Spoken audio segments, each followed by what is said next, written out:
السلام علیکم ورحمۃ اللہ وبرکاتہ۔ میں حافظ اشرف علی آپ کو اپنے چینل نور الہدایہ میں خوش آمدید کہتا ہوں۔ ایک طرف جادو کی جادوگری اور ایک طرف ایمان کی طاقت۔ ایک ایسے نوجوان لڑکے کی آپ بیتی سچا واقعہ جو ایک ماہر جادوگر کے شکنجے میں پھنس جاتا ہے، اور وہ جادوگر اس نوجوان لڑکے کو اپنے غلط عزائم کے لیے استعمال کرنا چاہتا ہے، لیکن ایک ایمان کی چھوٹی سی روشنی اس کے دل میں ہوتی ہے۔ وہ اس کے مذموم عزائم کے لیے اب منع کرتا ہے تو پھر اس کا ایک غضب اس جادوگر کا اس لڑکے پر ٹوٹ پڑتا ہے۔ لمحہ لمحہ حیرت انگیز واقعات اور سحر و جادو کے شکنجے میں وہ لڑکا گھرتا جاتا ہے، اس جادو کے سحر میں پھنستا جاتا ہے۔ ایک حیرت انگیز اور دلچسپ ایک لڑکے کی آپ بیتی آج ہمارا چوتھا پارٹ ہے۔ خدا کی قسم، میں اپنے ماں باپ کی قسم، مجھے کچھ بھی ہو جائے میں تیرے ناپاک وجود کو اس پاک جگہ نہیں پہنچاؤں گا، یہ میرا عہد ہے۔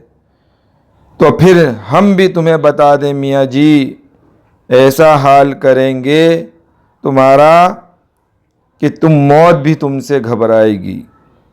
جو کہیں گے وہ کر کے دکھائیں گے۔ غلط ناپاک کتے، میں تجھے فنا کر دوں گا، میں تجھے زندہ نہیں چھوڑوں گا۔ میں نے اچک کر اس کی گردن پکڑ لی، اس کے منہ سے دل دوست چیخیں نکلنے لگی۔ مجھ پر جنون سوار تھا، مجھے باہر سے سنتریوں کی چیخ و پکار بھی نہیں سنائی دی۔ وہ اندر گھس کر آئے تھے، اسے میری گرفت سے چھڑانے کی کوشش کر رہے تھے، مگر اس میں ناکام تھے۔ پھر شاید میرے سر پہ ضربیں لگائی گئی تھی اور اس کے بعد مجھے ہوش نہ رہا۔ نہ جانے کب ہوش آیا۔ سر پہ پھوڑا بنا ہوا تھا، آنکھوں کے سامنے بار بار تاریکی چھا جاتی تھی، بری طرح چکر آ رہے تھے، جی مالش کر رہا تھا بھی میں کہیں اور۔ حواس کس طرح قابو میں آئے تو محسوس کیا کہ کسی بستر پر ہوں اور پیروں میں فولادی بیڑیاں پڑی ہوئی ہیں۔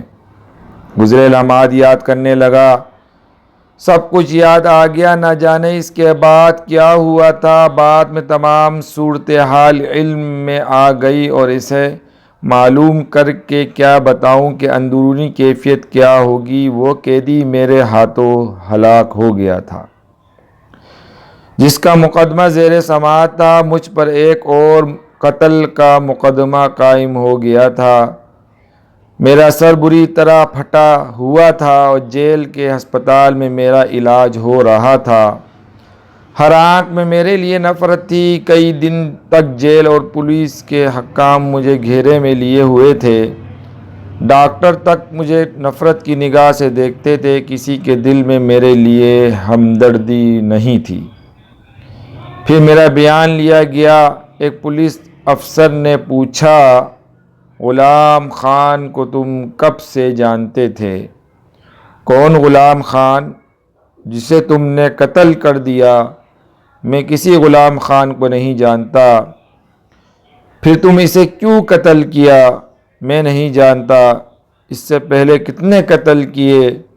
بیکار باتوں کا میرے پاس کوئی جواب نہیں۔ میں نے جھنجھلاتے ہوئے لہجے میں کہا، سر کی دھڑکن ناقابل برداشت تھی اور پھر یہاں موجود تمام لوگوں کے خوشگوار رویے نے بے حد بد دل کر رکھا تھا، اور ایک نظر بھی ایسی نہیں تھی جس میں میرے لیے ہمدردی کے آثار ہوتے۔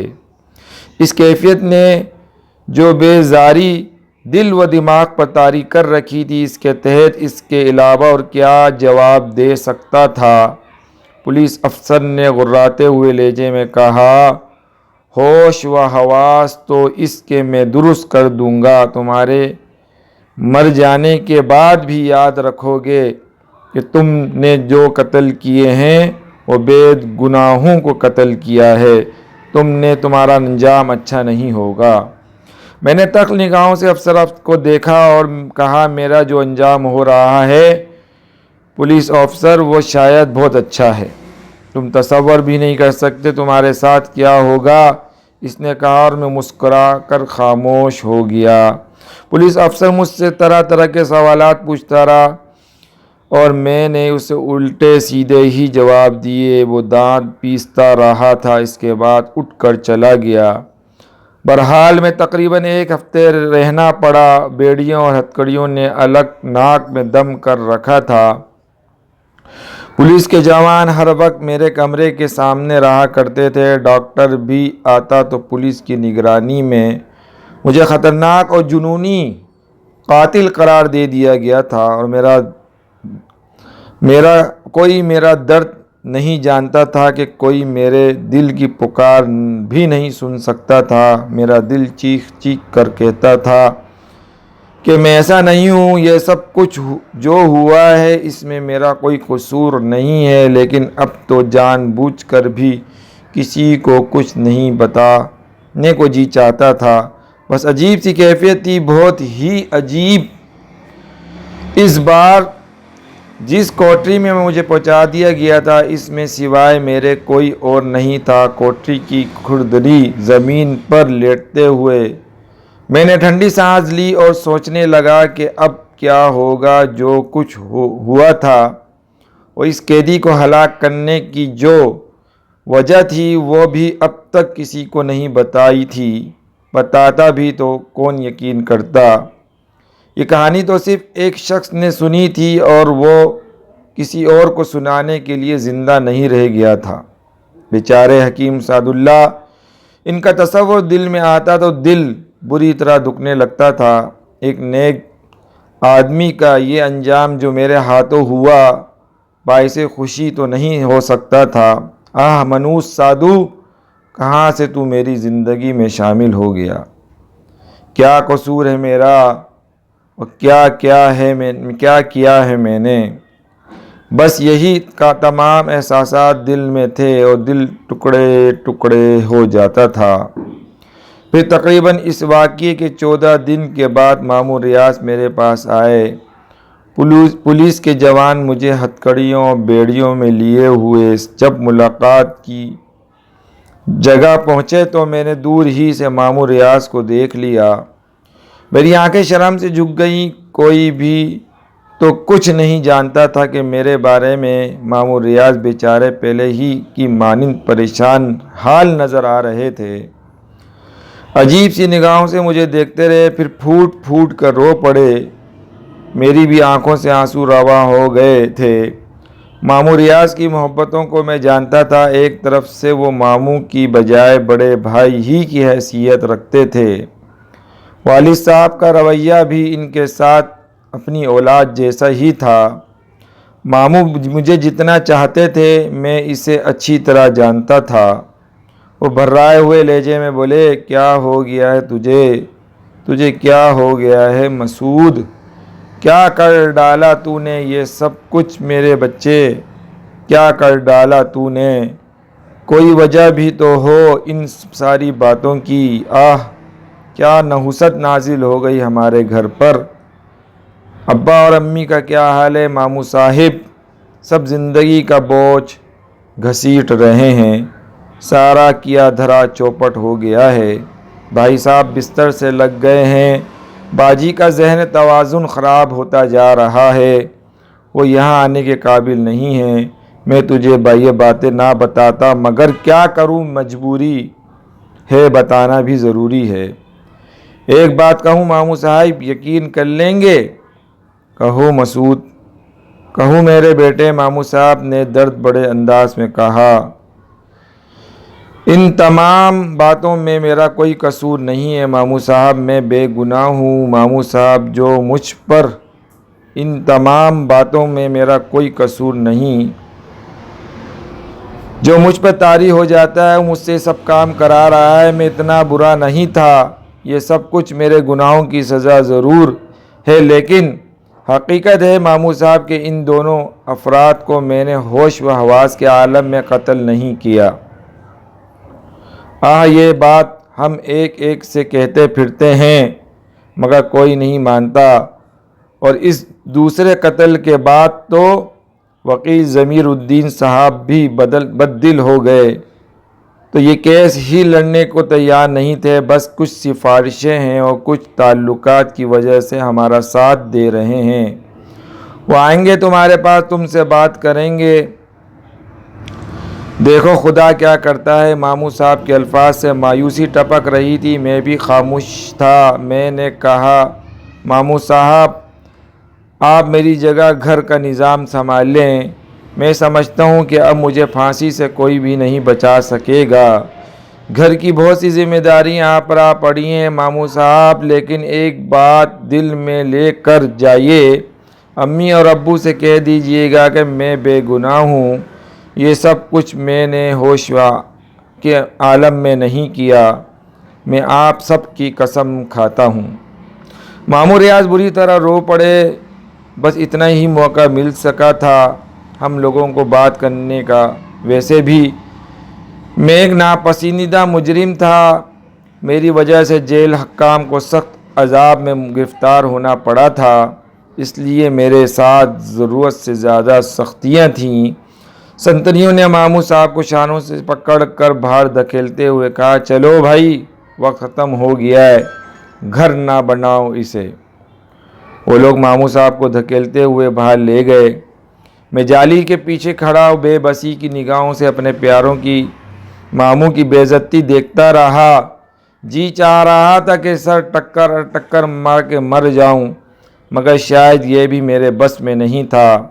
سر کے زخم ابھی ٹھیک نہیں ہوئے تھے، اگر کوئی اور مجرم ہوتا تو اسے شاید ابھی اسپتال میں ہی رکھا جاتا، لیکن ڈاکٹر بھی مجھ سے خوف زدہ تھے، یہاں تک کہ اب تو جیل کے سنتری تک میری سلاخوں کے پاس سے گزرتے ہوئے گھبراتے تھے اور دور سے مجھے دیکھتے تھے یا رک کر ایسی نگاہوں سے مجھے تکتے تھے جیسے میں ان سلاخوں کے توڑ کر ان پہ حملہ آور ہو جاؤں گا۔ کسی انسان کی بے قدری اس کے لیے کس قدر دل دوست ہو سکتی ہے، اس کا اندازہ کوئی صاحب دل ہی لگا سکتا ہے۔ بے بسی کے دن، بے کسی کی راتیں، جیل کی تاریکی، کوٹری، تنہائی، نفرت بھری نگاہیں، یہ ساری زندگی چیزیں اب میرے لیے تھیں، اور میں اپنے گناہوں کو کم نہیں سمجھتا تھا، کیونکہ میں نے لالچ میں آ کر زندگی کے اصول کے دھارے ہٹایا تھا، بے اصولی اپنا لی تھی۔ جادو سیکھ کے یا سفلی علم کا سہارا لے کے میں اپنے مستقبل کو بنانا چاہتا تھا۔ یہ گناہ میرا تھا اور اس کی سزا بے حد طویل تھی، بے حد طویل۔ کئی بار رو کے خدا سے دعا کی، معافی مانگی، توبہ کی، لیکن شاید میں اپنے جرم کو پوری طرح سمجھ نہیں پایا تھا، مجھے اپنے گناہوں کا پوری طرح احساس نہیں تھا، میرے لیے ابھی تک طویل سزا تھی۔ پھر دوسری کہانی جاری ہو گئی۔ مامور ریاض پیسے بے پناہ خرچ کر رہے تھے، عدالت میں میرا چلان پیش کیا گیا، مجھ پہ دورے قتل کا الزام تھا، حکیم سعد اللہ اور اس کے بعد دوسرے غلام خان قتل۔ البتہ میرے وکیل ضمیر الدین صاحب نے اپنی مرضی کے خلاف میری بہت زیادہ مدد کی، انہوں نے غالباً کچھ ایسے دلائل پیش کیے جن کی بنا پر مجھے پاگل اور خپتی قرار دیا جائے، لیکن وکیل سرکار انہی لوگوں میں سے تھے جو مجھے نفرت کی نگاہوں سے دیکھتے تھے۔ اس نے جج سے میرے دماغی معائنے کا مطالبہ کیا۔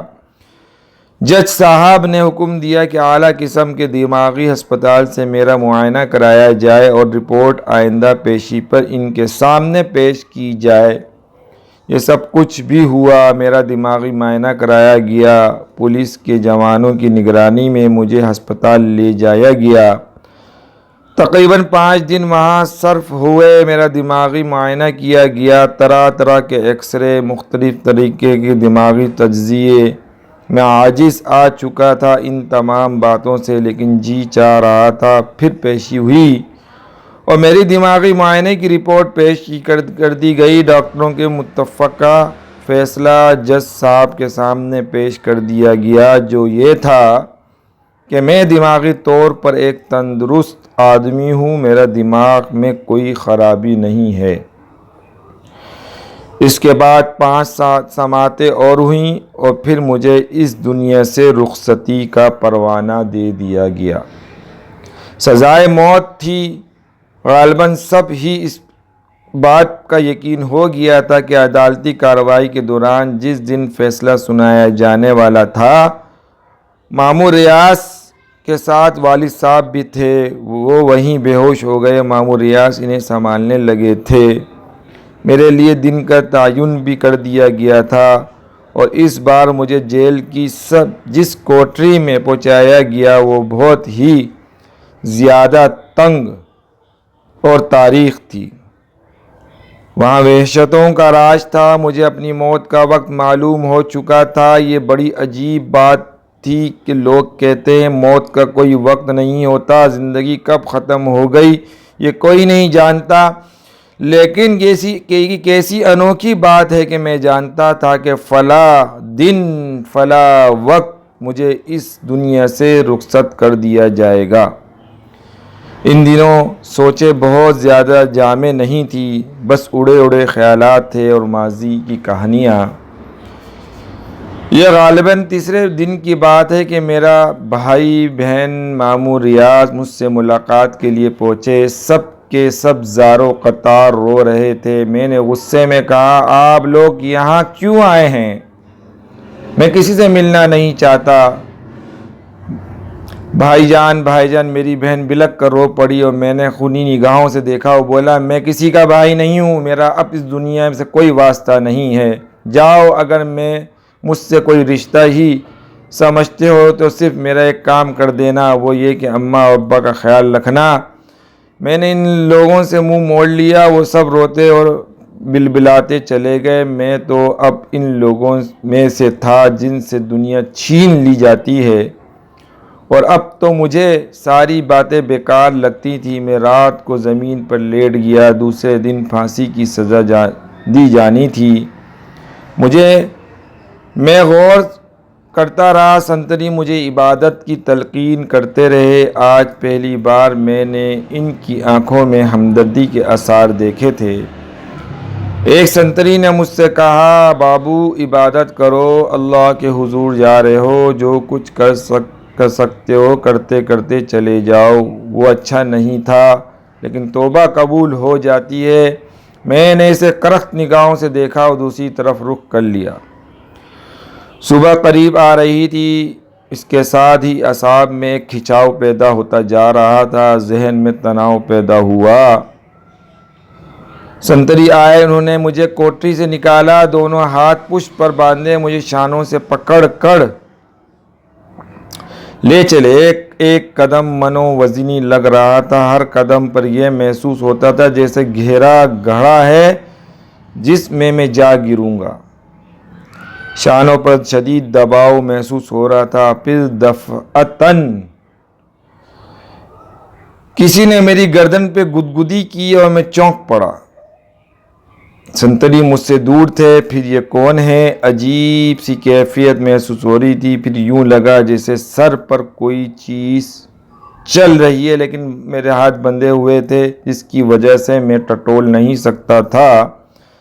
تبھی میرے کانوں میں آواز ابھری، میاں، میں ہوں میاں جی، پہچانا؟ اور میں نے اسے پہچان لیا۔ بھلا اسے نہ پہچانتا؟ یہ وہی منحوس آواز میرے ساتھ چلنے والے سنتری اگر غور کرتے تو میرے سر پہ بیٹھی مکڑی کو دیکھ سکتے تھے۔ نہیں میاں جی، یہ سسرے ہمیں نہ دیکھ سکے ہیں۔ اب کیا ہے؟ میں نے پوچھا۔ مزہ آ رہا ہے میاں جی کہ نہ مزہ؟ اس کی آواز سنائی دی اور پھر باریک سا ٹمٹماتا ہوا قہقہ۔ میں بھلا اس سے بات کیا جواب دیتا؟ پھانسی ہو جائے گی اب تمہیں، تو مر جائے گا۔ دیکھا، تم سے کہا تھا نا میں نے خاموشی سے قدم بڑھانا شروع کر دیا۔ زندگی بڑھیا ہے یا موت؟ میاں جی بولو، جینا چاہو گے یا مرنا؟ میرے ذہن میں ایک دم جھٹکا سا ہوا. میں بولے بغیر نہ رہ سکا. اب بھی زندہ رہنے کا کوئی امکان ہے؟ کیوں نہ ہے، ہم جو ہیں. اب تو کیا کر لے گا؟ اب میری موت کتنی دور ہے؟ میں نے کہا، اور وہ پھر اپنی مکروہ سی آواز میں ہنسا. کیا بات، تم بات تو کرو میاں جی. ہم کیا کر لیں گے یہ تو بعد میں ہی معلوم ہوگا. اس نے کہا، کیا بات کروں؟ ہمارا کام کرو گے؟ دیکھو میاں جی، تمہارا راستہ کوئی نہ روکے گا. تم وہاں جا سکو گے جہاں ہمیں جانا ہے. آنکھیں بند کرتے چلتے چلے جانا. پیر پھاگن کے مزار میں ہم کو پہنچا دینا، ادھر رکھ آنا. اس کے بعد دیکھنا تمہارے مزے ہی مزے ہوں گے. مگر وہ پاک مزار ہے، تو گندا عامل ہے. ارے ابھی بھی پاک اور ناپاک کے چکر میں پڑے ہے. مرضی ہے تمہاری. سن کمینے غلیظ سادھو، میرے ساتھ جو کچھ ہو چکا وہی اتنا ہے کہ میں دنیا سے بیزار ہو گیا ہوں. یقیناً میرے گناہ اتنے ہوں گے کہ میری یہ انتہا ہو گئی. اب اس آخری وقت میں تیرے سامنے یہ ناپاک اقرار کر کے اپنا ایمان نہیں کھونا چاہتا. موت میرے سامنے ہے. اب مجھے کسی اور چیز سے دلچسپی نہیں ہے. میں تھوکتا ہوں تجھ پر. وہ کچھ دیر خاموش رہا، پھر بولا، زندہ تو تمہیں رہنا ہوگا میاں جی. میں سمجھا نہ تھا. تیرے بل نہیں نکلے ابھی تک. موت کو سامنے دیکھ کر بھی ہوش نہ آیا تجھے. مگر کوئی بات نہیں، میرے پاس بھی وقت ہے اور تیرے پاس بھی وقت ہے. یہ کام تمہیں ہی کرنا ہوگا. آج نہیں تو کل، کل نہیں تو پرسوں تجھے ہی کرنا ہوگا. ایسے نہیں چھوڑوں گا میاں جی تجھے. ایک دفعہ میں مر گئے تو کیا فائدہ؟ مزہ تو جب ہے کہ بار بار مرو. اس وقت تک مرتے رہو جب تک تم ہمارا کام کرنے کے لیے تیار نہ ہو جاؤ. سنتری چونک چونک کر مجھے دیکھ رہے تھے. وہ سمجھ رہے تھے کہ شاید میں کچھ کہہ رہا ہوں، لیکن میں ان سے مخاطب نہیں تھا. آخری الفاظ کے بعد میں خاموش ہو گیا، مگر میری سمجھ میں نہیں آ رہا تھا. بالآخر میں جیل کے پھانسی گھر پہنچ گیا. عجیب سی جگہ بنی ہوئی تھی. مجھے سیڑھیاں چڑھائی گئیں، پھر میری آنکھوں پر کپڑا چڑھایا گیا. مجسٹریٹ، جیلر اور ڈاکٹر وغیرہ سب موجود تھے. عجیب پراسرار ماحول تھا. مجھ پر سکوت طاری تھا. پھر میری گردن میں پھندا فٹ کر دیا گیا اور پھر کچھ کیا گیا. مجھے اپنے پیروں تلے زمین نکلتی ہوئی محسوس ہوئی. پھر یوں لگا جیسے کوئی نرم چیز میرے پیروں کے نیچے آ گئی ہو. کسی نے مجھے نیچے گرنے سے روک لیا ہو. پھر ایک دھواں سا میرے اوپر چھا گیا اور دونوں ہاتھوں نے میری گردن سے پھندا نکال لیا. عجیب سا شور سنائی دیا. بھاگ دوڑنے لگے. کسی نادیدہ قوت نے میری کلائی پکڑی اور دوڑنے لگا. میں بے اختیار قدم اٹھاتا رہا، بلکہ یہ کہا جائے تو غلط نہیں کہ مجھے گھسیٹا جا رہا تھا. پھر جیل کا دروازہ نظر آیا اور پھر دروازے پہ کھڑے سنتری ادھر ادھر لڑک رہے تھے. ان کے ہاتھوں سے بندوقیں گر گئی تھیں. کسی نے مین دروازہ کھولا، مجھے باہر نکال لایا. جیل کے دروازے سے کچھ فاصلے پہ املی کا ایک درخت نظر آ رہا تھا جو بہت گھنا تھا. اس کی موٹی موٹی شاخیں دور تک پھیلی ہوئی تھی. مجھے یوں لگا جیسے کسی نے مجھے اٹھا کر ایک موٹی سی شاخ پر بٹھا دیا ہو. میرا سانس پھول رہا تھا، حالت خراب ہو رہی تھی. پھر اچانک میرے سر سے کوئی چیز لگی. 2 پاؤں تھے جو لمبے ہوتے جا رہے تھے. پھر وہ اسی شاخ پر آ ٹکے جس پہ میں بیٹھا ہوا تھا۔ اس کے بعد ایک جسم بھی اس شاخ پر آ گیا۔ یہ کہنا بیکار ہے کہ میں اسے پہچانتا نہ تھا۔ یہ وہی منحوس چہرہ میرے سامنے تھا، وہ شیطانی مسکراہٹ اس کے ہونٹوں پر تھی۔ کیسی رہی میاں جی؟ بچ گئے پھانسی سے تم؟ میری قوت گویائی ختم ہو گئی تھی، پورا جسم لرز رہا تھا۔ آہ، یہ سب کچھ خواب نہیں تھا، زندگی ختم ہو گئی تھی میری، سب کچھ ہو گیا تھا۔ پورے حواس کے عالم میں ہوا تھا میں، مگر کچھ فائدہ نہیں تھا، میں زندہ تھا۔ اس نے کہا، اور اب آگے تمہیں بچنا ہے میاں جی، پھانسی دینے والے مصیبت میں پڑ گئے، ساری جیل میں تمہیں ڈھونڈتے پھر رہے ہیں، جاؤ گے ان کے پاس؟ میں خشک ہونٹے پر زبان پھیر رہا تھا۔ اس نے ایک طرف اشارہ کر کے دیکھا، ادھر دیکھو، تمہارے گھر والے تمہاری لاش لینے کے لیے آئے ہیں اور آخری کیا کرم کے لیے تمام تیاریاں ہو چکی ہیں۔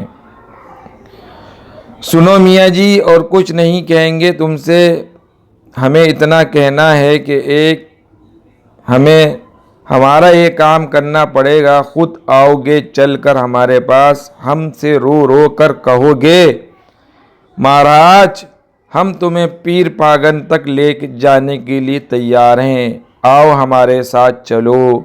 جب تک تم ہمارا یہ کام نہ کرو گے ایسے ہی در بدر پھرتے رہو گے، جہاں جاؤ گے مصیبت تمہارے ساتھ ہوگی، جہاں ٹکو گے وہاں والے بھی مصیبت میں پھنس جائیں گے، کوئی تمہیں ساتھ رکھنے کو تیار نہ ہوگا، سب تم سے پناہ مانگیں گے اور پناہ نہیں تمہیں کہاں ملے گی، ہمارے پاس آ کر ہمارا کام کر کے، سمجھے، ہمارا کام کرو گے تو تمہاری جان بچ سکے گی۔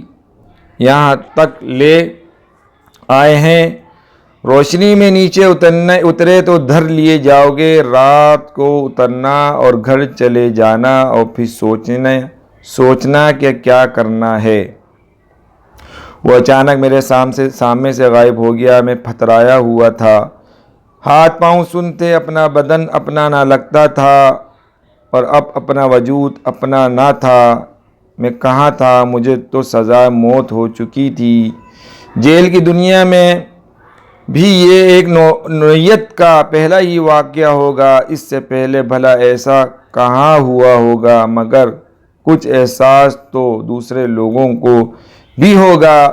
اب تو سوچا جائے گا کہ میں بے گناہ تھا، کسی پراسرار جال میں پھنسا ہوا تھا۔ اگر ایسا نہ ہوتا تو یہ کیسے ہوتا؟ ضمیر الدین صاحب نے یہ حوالے دیے تھے، مگر وکیل سرکار نے ان باتوں کو خوب مذاق اڑایا تھا۔ ضمیر الدین صاحب کے بارے میں نازیبا جملے ادا کیے گئے تھے۔ دوسرا قتل اس لیے کیا گیا تھا، جناب ملزم خود دماغی مریض ظاہر کرنا چاہتا تھا، اس نے صرف اس بات کا یقین دلانے کے لیے ایک انسان کی جان لے لی، وہ بے رحم و شفاق ہے، اسے صرف اور صرف سزائے موت دی جائے۔ ٹھیک ہے وکیل صاحب، اس کا یقین آپ کو ضرور دلاؤں گا۔ میں نے دل میں سوچا۔ دل و دماغ عجیب کیفیت کا شکار تھا، بڑی حیرت انگیز کیفیت پیدا ہو گئی تھی۔ خوف تھا کہ نیچے اترا تو نہ جانے کیا ہو، زندگی کیسے پیاری نہیں ہوتی۔ ٹھنڈی سانس لے کر ادھر ادھر دیکھا، جہاں بیچارے مامور ریاض، میرے چھوٹے بھائی اور پڑوس کی مسجد کے امام اور مزید 2 آدمیوں کے ساتھ کھڑے ہوئے تھے۔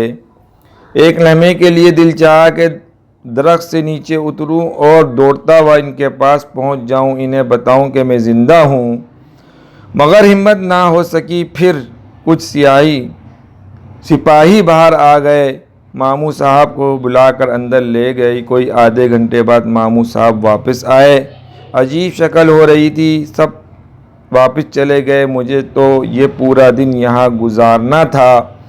حیران پریشان درخت پہ بیٹھا رہا۔ دن کو 12 بجے کے قریب ایک بار پھر میں نے مامور ریاض کو دیکھا۔ اس وقت والد صاحب والدہ صاحبہ، بھائی اور بہن بھی ساتھ تھے۔ والدہ کو بہت دن بعد دیکھا تھا، آنکھوں سے آنسو بہنے لگے، مگر جذبات سے کام نہیں لیا جا سکتا تھا، صبر کیا۔ وہ لوگ اندر گئے، کافی دیر کے بعد باہر آئے اور پھر چلے گئے۔ میرا تمام دن بھوکے پیاسے سے گزرا تھا۔ پھر جب خوب تاریکی پھیل گئی تو میں نے نیچے اترا، تیزی سے ایک طرف چل پڑا۔ گھر کا رخ بھول کر نہیں کر سکتا تھا، قانون آسانی سے پیچھا نہیں چھوڑے گا۔ اور پھر سادھو کے الفاظ بھی یاد تھے، گھر والوں کو تو صبر کر ہی لیں گے، مگر میں ان کی نحوست کا شکار نہیں کرنا چاہتا تھا۔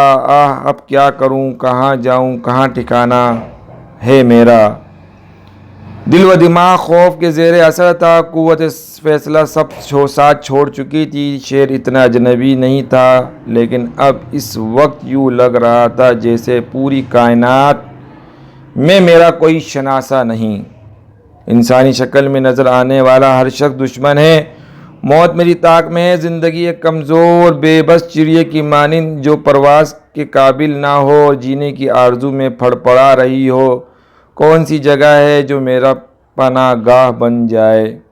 میری نگاہ سائے پر پناہ ڈھونڈ رہی تھی، مگر ہر سایہ خوف کا سایہ تھا۔ قدم کس طرف لے جا رہے تھے اندازہ بھی نہیں ہو رہا تھا۔ پھر شاید غیب سے رہنمائی ہوئی، ریل کی سیٹی کی آواز رات کو سنائی دی، سناٹے میں چیرتی ہوئی کانوں سے ٹکرائی اور میرے قدم رک گئے تھے کہ ریل ہاں ایک راستہ یہ تھا کہ کچھ فاصلے پر اسٹیشن ہے، یہاں کیوں نہ یہاں سے نکل جایا جائے، کیوں نہ یہ شہر چھوڑ جایا جائے، یہاں سے دور زندگی کی آس بندے۔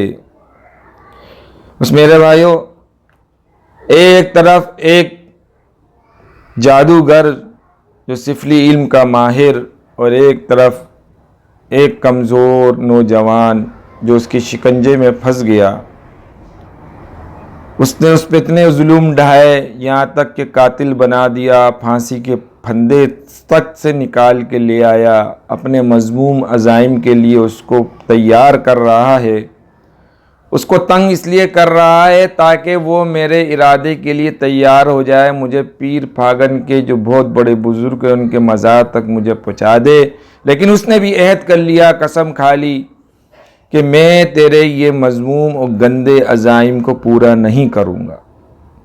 اس ایک طرف اللہ کی آزمائش اس لڑکے کے لیے کہ وہ اپنے عزائم میں پورا اترتا ہے یا نہیں، ایک طرف جادوگر اور ایک طرف ایمان کی طاقت کی جنگ، کس کا کیا انجام ہوتا ہے، وہ آزمائش میں پورا اترتا ہے یا نہیں، اور اس کے بعد اللہ اس کی کس طرح مدد کرتا ہے، اس کو اللہ کون سا ایسا وظیفہ عطا کرتا ہے جس سے وہ اس غلیظ جادوگر کو ختم کرے۔ اگر آپ کو ہماری یہ لڑکی کی آپ بیتی پسند آ رہی ہے تو ہمارے چینل کو سبسکرائب کریں، لائک کریں، شیئر کریں، بیل آئیکن کو پریس کریں تاکہ ہر آنے والی ویڈیو آپ تک پہنچ سکے۔